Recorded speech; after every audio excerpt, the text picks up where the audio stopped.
Le projet de notre délégation s'inscrit dans une démarche initiée depuis environ 2 à 3 ans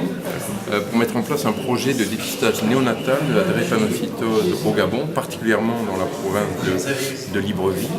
Donc ce dépistage de tous les nouveau-nés sur une simple goutte de sang permettrait donc de diagnostiquer les enfants, de les prendre en charge très tôt et avec les nouveaux médicaments d'assurer une meilleure qualité de vie et d'augmenter l'espérance de vie.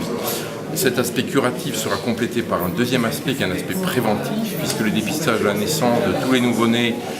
peut permettre aussi de détecter les traits des drépanocytaires hétérozygotes, c'est-à-dire les gens qui en sont porteurs, et ça correspond quand même à 25% de la population du Gabon, donc c'est un vrai problème majeur de santé publique, et à eux on peut leur proposer une approche de conseil génétique, de dépistage dans la famille, voire de diagnostic anténatal, si on va jusque-là,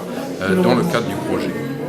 On a présenté donc 2 projets au PMI, celui-ci qui est un projet donc de santé publique, et puis le projet du professeur Fleury qui est un projet plus de recherche sur le développement d'un vaccin thérapeutique contre le virus du sida, contre le VIH. Et le Premier ministre nous a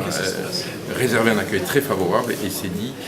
souhaiter soutenir effectivement ces 2 projets au niveau du Gabon.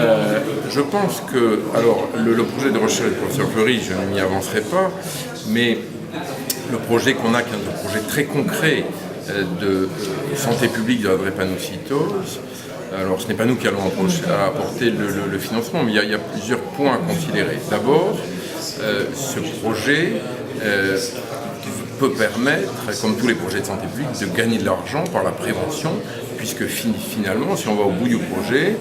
les gens seront mieux traités, feront moins de crises vasoclusiques, de crises aiguës liées à la drépanocytose, donc il y aura un gain de santé, et puis on peut prévenir l'apparition de la maladie donc par le conseil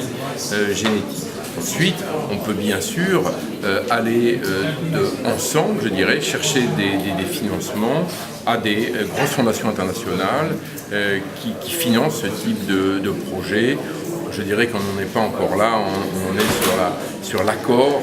qu'on vient donc d'obtenir en principe ce matin auprès du Premier ministre et puis sur le déroulement et la mise en place de ce projet.